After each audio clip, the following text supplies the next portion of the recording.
सीता जी रोवत है, कहा माल हमार मालिक अगर हमारे संग कुछ नहीं कहन, कुछ नहीं बताना। और एक बात नोट कर लेना, जो न समय मर्यादा पुरुषोत्तम राम सीता जी के जंगल में अघोर छड़वान सीतामढ़ी में समझ सीता जी गर्भवती है, पेट में बच्चा भी हुआ बाबू साहब, पेट में बच्चा रोत है कि हमार तो दिन बीत गया, हमार समय बीत गई, बच्चा पैदा हुई तो हम कहाँ रह, कैसे रह गए। अच्छा मान हमार दुल्हा हमार प्रभु हमका छोड़ दे, लेकिन हमार लक्ष्मण देवर रहे, 12 घंटा में मुलाकात होता रहा, 24 के 12, 12 में नहीं तो 6 होता रहा, लेकिन वो भी नहीं भेद बताए।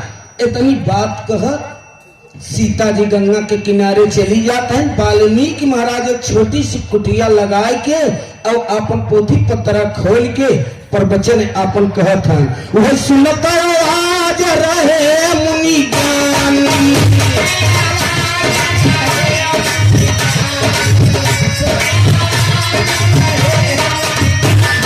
सुनता आज रहे मुनि ज्ञानी, कहना है तू बिचरता महाराज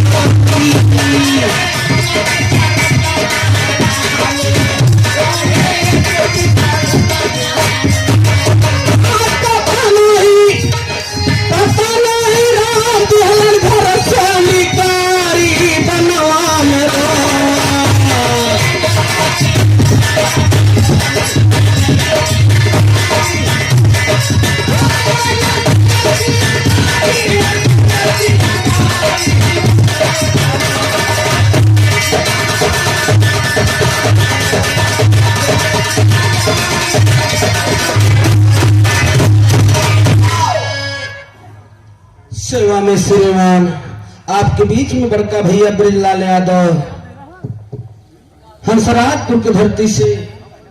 अच्छा नाश्ता के सामने दुकान बा, भैया का आशीर्वाद महापुरस्कार 51 रुपया के मालिक सुखी रखे, परिवार सुखी रहे। सब भैया के नमस्ते प्रणाम। बगाना एकदम करीब में बा साहब, विरह का मतलब हो दर्द, एक गहराई समझा आप लोग की पति और पत्नी में कितना बड़ा प्रेम हो, चाहे गाथा हर इंसान का लिखा जाता, लेकिन हर इंसान के बारे में इतिहास के एक एक पन्ना का प्रश्न का उत्तर 10-10 होता है। माता सीता जी रोत हैं पहुंची,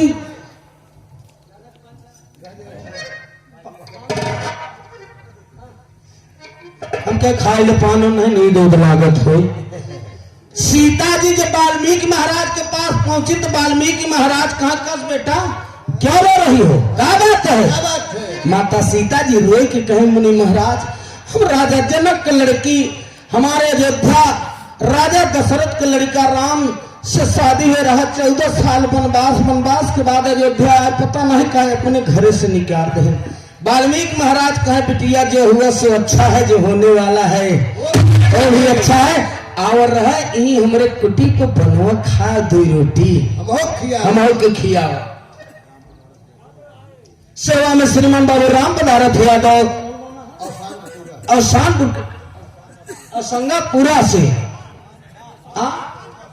शान के पूरा चला तो का दिक्कत बा, बिना पैसा के दोबारा कहो जल्दबाजी में सेठाई के जगह ठेसाई चला आया। भैया के नमस्ते प्रणाम। 51 रुपया का मां पुरस्कार हुआ, मालिक सुखी रखे, परिवार सुखी। सब भैया के अरदास बा, भैया हो वाल्मीकि महाराज कहा बेटा यही कुटी पर रहो, बनो खा 2 रोटी हम खियाओ। तो सीता रहने लगी मुनि के पास, वैसे ही बिटिया कई वह लड़का पैदा भइल बड़ा पीर दलक हरिया फिकरिया भगवान।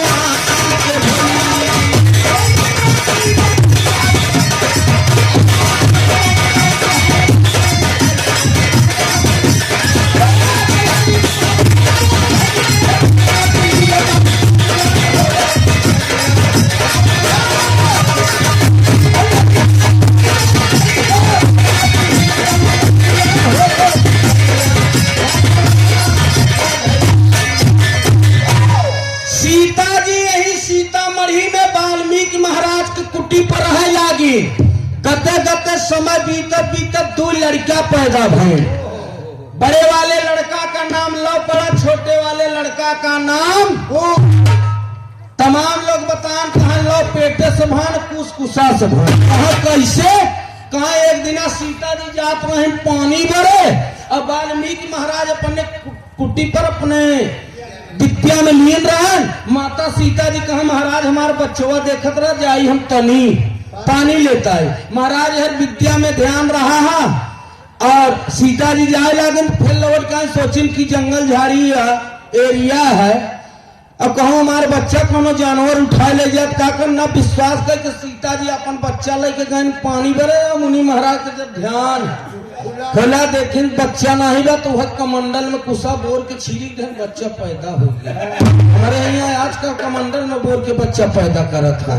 बाबू राम कैलाश का यहाँ लोग सटीक मारा तो मिस हो जाता है। हाँ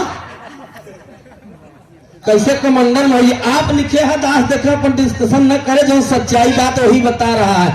दो लड़का, बड़े वाले लड़का का नाम लव नाम पड़ा, छोटे वाले लड़के का नाम कुछ पड़ा। जोड़ा बच्चा पैदा हुए। बाबू साहब गते गते लव कुछ मास्टर साहब जब सयान हो लागे वाल्मीकि महाराज वही अपने कुटी पर विद्या बाण धनुष सिखावे लागे।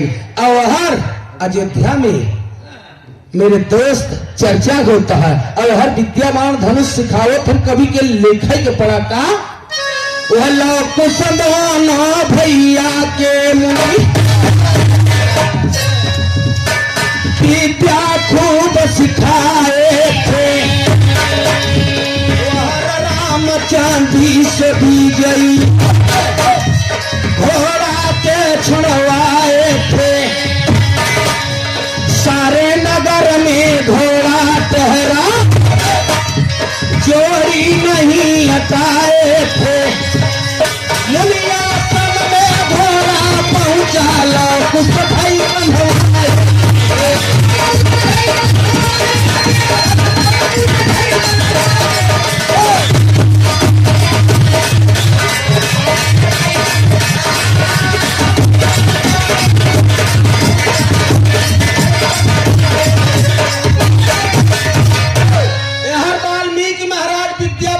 सीतामढ़ी में गंगा के किनारे सिखवत हम दोनों बच्चन की। माता सीता जी सेवा सत्कार में लगी हैं और हर अयोध्या में विश्व विजयी हुआ। एक घोड़ा छोड़ा जाता, घोड़ा के माथे पर ताम के पत्र लिखाए के टंगाए के कि जे घोड़ा पकड़े वह प्रभु राम से लड़ाई करे। घोड़ा घूमत टहरा पहुंचा कहाँ? सीतामढ़ी में। लोग उसके बहुत सुंदर लाग वह लगाम पकड़ के जब लेके आए बांधे माता सीता जी देखे कुटी में कहा बेटा घोड़ा छोड़ देना है ना तो कहा है माता जी घोड़ा तो बहुत सुंदर है ना छोड़ो। ले यार बरगद के पेड़ के नीचे दोनों भाई बांध दे और अयोध्या में सारी सभा बैठी बा। हनुमान जी, राम, लक्ष्मण, जामुन तहरे सब उठत बैठत हम कि आखिर घोड़ा ग कौने दिशा में ग कुछ पता ही नहीं चलता। राम का तो कुछ पता नहीं चलता है। लक्ष्मण का भैया न हो तो बजरंगी के पठवा बजरंगी उठे बैठे लागे। राम कहा जाबे? कहा बहुत जल्दी करे जा। लक्ष्मण कहा अब तो तुहर पता ही चले लंका से विजय प्राप्त करके आए है, देखी कितना बहादुर है तू। मेरे दोस्त हनुमान जी चल रहे आज्ञाकारी भक्त थे। हनुमान जी पता लगा पहुंचे गंगा के किनारे। जब देखे बरगद के पेड़ के नीचे घोड़ा बांधा बा। हनुमान जी कुछ गरमाने हुए लव कुछ निकरे कुटी में से हनुमान के पकड़ के ले गए हुई बरगदवा के पेड़वा के जहाँ घोड़वा बाना वही के बगलिया हनुमान जी के पेड़वा दिखे नेकुरवा कनवा ना थी। कहा बजा कर सुना तू हूँ अपने समय में बड़ा तरक्की के है। हनुमान जी हंसत के चला गए क्योंकि भक्त थे। हनुमान जी तो कुल जानत रहे हैं। हंसत के हनुमान जी चला गए। बाबू साहब एक दिन बीत के 2 दिन बीत गए। अयोध्या में फिर चर्चा होता। प्रभु राम कहते लक्ष्मण घोड़ा का पता लगा बजरंगी गए ना बच कहा नहीं बजरंगी कहा बात। लक्ष्मण कहा भैया कहा जाए कहा जाबे जैसा आज्ञा कहा बहुत जल्दी करे जा लेकिन अकेले मत जा। सेना ले जा, धनुष ले ले, बाण ले ले तमाम जंगल झाड़ी ये बाहर दुश्मन भी मिल सकत है। अच्छा भैया ठीक है, लक्ष्मण जी चल रहे हैं अयोध्या से, पता लगाओ घोड़ा का कहा। तब से आए लक्ष्मण भी साथ में लाई के सेना, बादी मिले सामने फारब भाई खलरिया फिकरिया भगवान के भाई।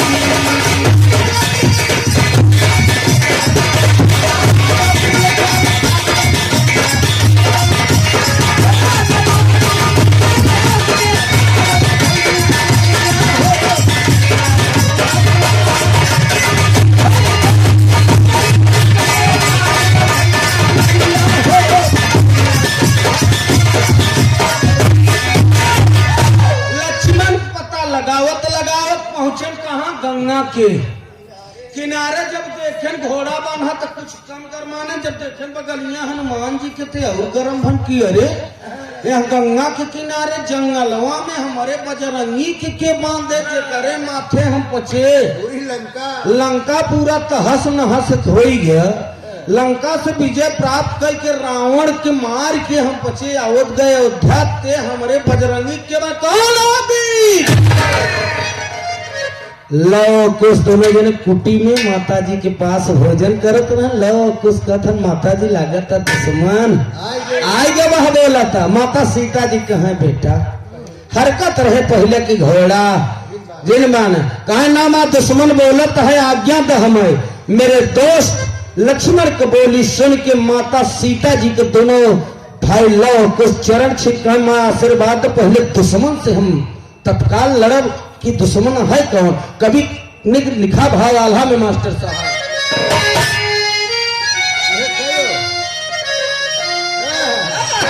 एकदम झांसी गांव के आधा इलाहाबादी कि अरे माता का चरणवा छुई के ललनवा लक्ष्मण के गलिया में गैया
लड़ाई मचीगा।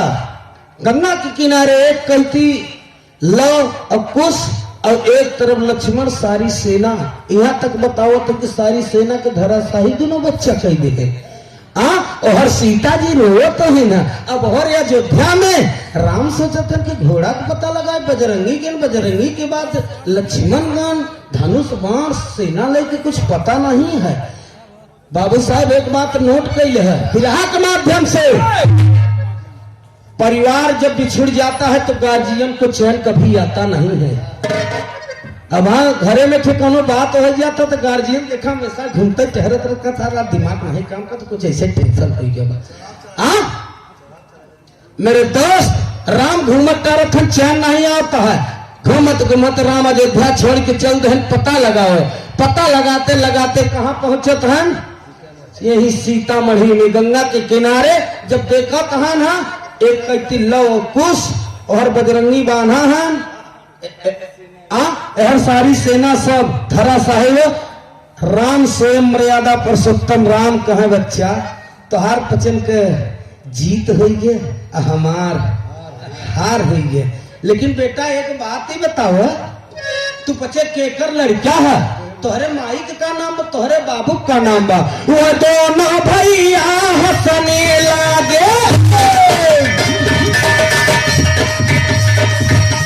रामचंद्र कई सुनी बानी। दोनों बच्चन से राम पूछे तन कि बेटा तोहरे माता का नाम बा, तोहरे पिता का नाम बा। लाओ कुछ कहे आओ लड़े खो तो लड़े दू ठक्कर कहीं में पता चल जा कि है माई के हो बाबू। अनिवार्य पता लगा हुआ तो बेलना के बजाय चौका पकड़ा ही सकत है। हाँ तो ना भैया हंसने लागे, रामचंद्र कई सुनी बानी। मात पिता से का मतलब युद्ध करा तू मन मारे। राम जी बोलन बिना बताए हम ना लड़ पहले सा। लोग से बोले पिता न जानी माता सीता।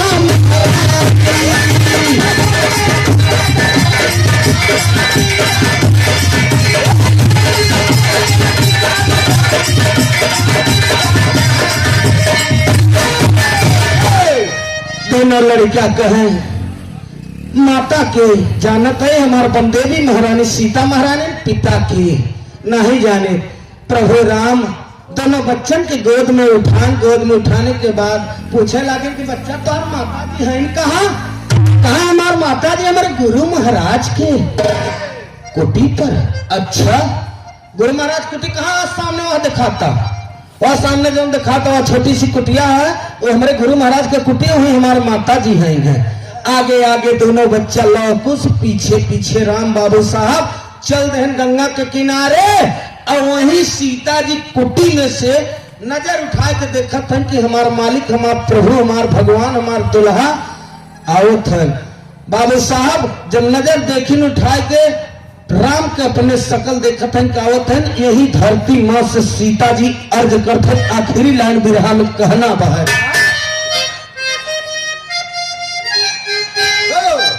कोई काल्पनिक बात नहीं। आप लोग भी पढ़े होगा कक्षा 2 की किताब में कि राजा और रानी वर्षा नहीं होता रहा, वो बरसात नहीं होता रहा, सोने कहल चला रहे ने, एक घड़ा में से कन्या निकली। वही धरती में सीता जी फिर समाई जाते हैं, धरती मां से अर्ज करत है। का करत है कि रोई रोई सीता मैया राजा लगावली हो विपत के दिनवा। मैया हमके दैवा सताना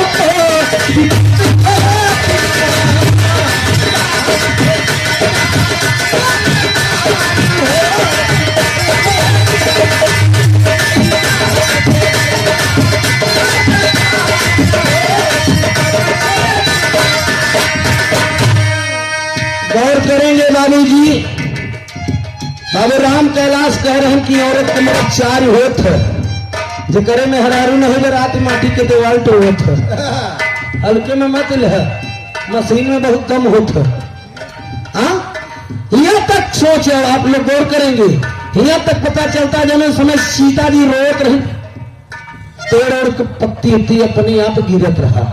सीता जी के रोबे झारा बानवा कपातिया।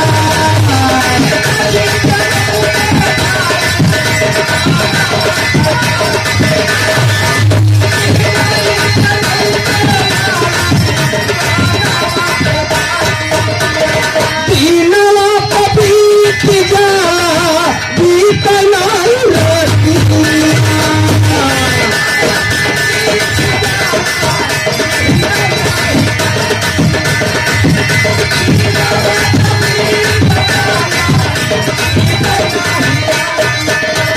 मैया हमके दैदा सखान हो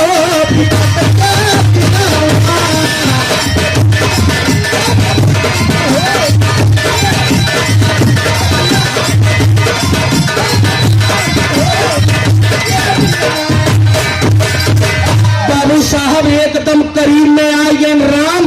सोचन सीता जी से आखिरी मुलाकात करनी, आखिरी भावगीत में गौर करेंगे। राम जब तक पहुंचता है न तब तक होत का बहा मास्टर साहब। सीता जी रोई के बात और कहते हैं, कह रहल अभागी न कतहु मोहवा ना देखा।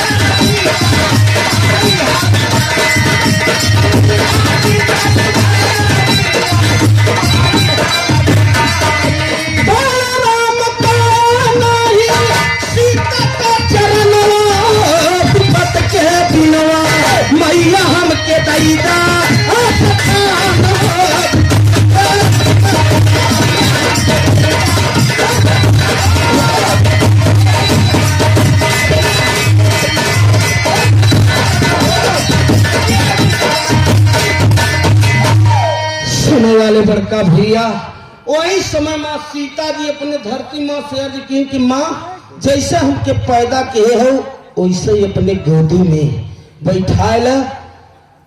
आप लोग विद्वान हैं मेरे दोस्त, बताया गया धरती दो खंड में हो गई। सीता जी जिस धरती से पैदा हुए वही सीता जी धरती में समा गए। राम दौड़न पान का पीछे से केश बाल पान बाल के फेंक के पुनः वापस चल दें। जौने जगह बाल फेंके हैं न हमार मानत कहूँ सीतामढ़ी चला जा देख ले। जौने जगह मर्यादा पुरुषोत्तम बाल को सीता जी को केश को फेंके हैं न कुसा में बा न घास में बा न रही की नहीं पातर पातर इतने बड़े बड़े वो तुरबत ऐसे लाल लाल पानी के नहीं निकले थे। बड़े बड़े विद्वान खोज के हैं।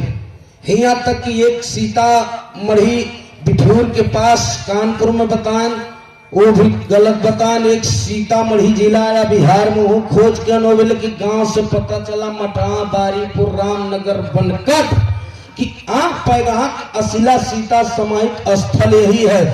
वो मंदिर बना सीता समाहित स्थल का एक मंदिर हनुमान जी के बना 108 फीट के।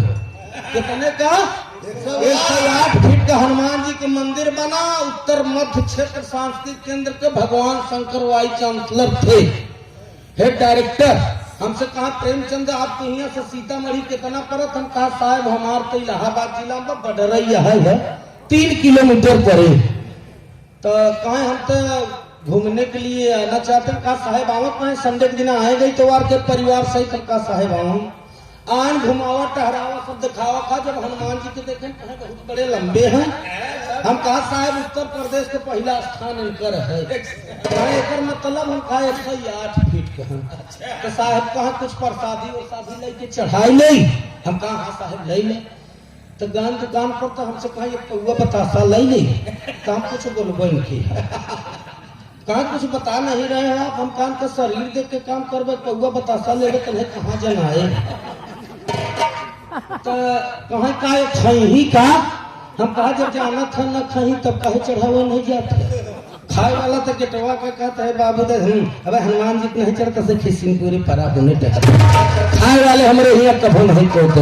मेरे दोस्त अशिला समाहित सीता स्थल सीतामढ़ी में है। न विश्वास हो कहो आप जान के अब मंदिर के ठीक बगल में देख ले है जो नरई की नहीं जहाँ सीता जी की केश राम फेंके रहे वापस लौट के चला गया। इसी पर गीत हमारा समाप्त हो रहा है। कवि ने लिखा भाव का लिखता राम सुमेर तूफानी लिख के गईले स्वर्ग रामा रामा रे हमरे रामा गाँव प्रेम चंद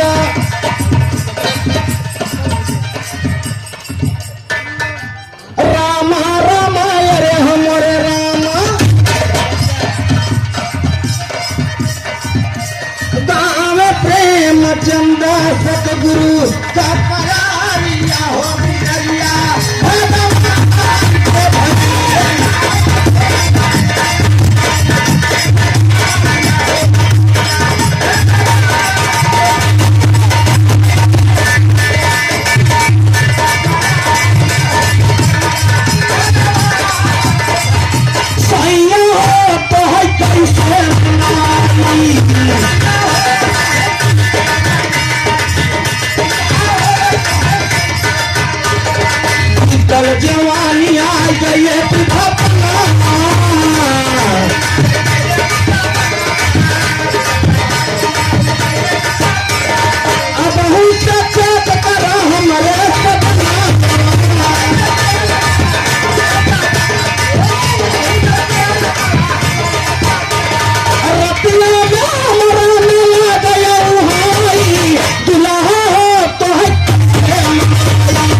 रखा था, फिर गरीब पार्टी का नंबर बाहर है, कभी ने लिखा भाई